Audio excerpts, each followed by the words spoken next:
আপনার কাছে আমি একটা আবেদন রাখতে চাই।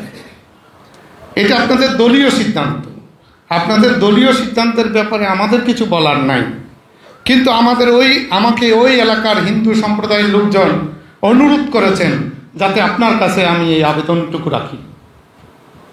সেটি ঝিনাইদহের কোটচাঁদপুর মহেশপুরের আপনাদের একজন নেতাকে আপনারা দল থেকে বহিষ্কার করেছেন, কিন্তু আমার হিন্দু সম্প্রদায়ের লোকদের কাছে তিনি অতি আপনজন। তারা তাকে সুখে দুঃখে পেয়েছে, তারা খুব ভালোবাসেন। আমি আপনাদের দলীয় ব্যাপারে আমার কিছু বলার নেই, তবু আমি আবেদন রাখব বিষয়টি যদি বিবেচনা করা যায়, কারণ ওনারা আমাকে রিকোয়েস্ট করেছেন, আমার সম্প্রদায়ের লোকজন। এগুলো বলার অর্থ হচ্ছে আপনারা আমাদের পাশে থাকবেন, আছেন, ছিলেন। 5 তারিখের পরে 8 তারিখ পর্যন্ত কোনো সরকার ছিল না,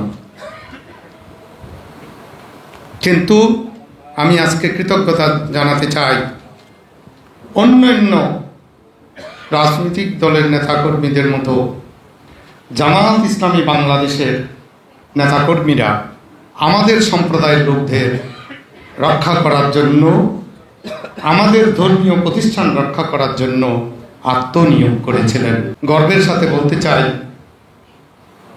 বাংলাদেশের স্বাধীনতার পর থেকে 2024 সাল পর্যন্ত প্রত্যেক বছর দুর্গাপূজায় দুর্ঘটনা হয়েছে, কিন্তু 24 সালের দুর্গাপূজায় সবচেয়ে কম ঘটনা হয়েছে। সেখানে জামাত ইসলামীর নেতাকর্মীদের ভূমিকা ছিল।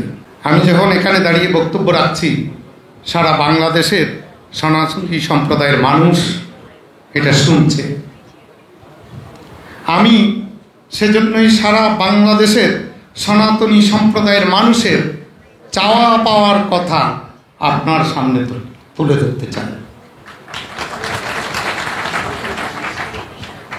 কারণ আপনি যদি জানতে পারেন আমাদের চাওয়া পাওয়া, তাহলে আপনারা সেভাবে ভবিষ্যতের জন্য পরিকল্পনা করতে পারবেন। আমি আজকের দিনে আপনার প্রতি কৃতজ্ঞতা জানাতে চাই। যখন পঞ্চগড়ে নৌকাডুবি হয়ে আমাদের শতাধিক লোক মারা যায়, প্রত্যেকটি পরিবারের সেদিন দায়িত্ব নিয়েছিল জামাত ইসলামী বাংলাদেশ। আমি কৃতজ্ঞতা জানাতে চাই, এই এক মাস আগে আমার বরগুনা একটা মেয়ের বাবাকে হত্যা করা হয়েছে, সেই পরিবারের দায়িত্ব নিয়েছেন জামাত ইসলামী বাংলাদেশ। আমি বাংলাদেশের এরকম অনেক উদাহরণ দেওয়া যাবে। এই পূজার সময় আমি বলবো, দুর্গাপূজার সময় আপনাদের নেতৃবৃন্দ আমাদের প্রত্যেকটি পূজা মণ্ডপে পাহারা দিয়েছে।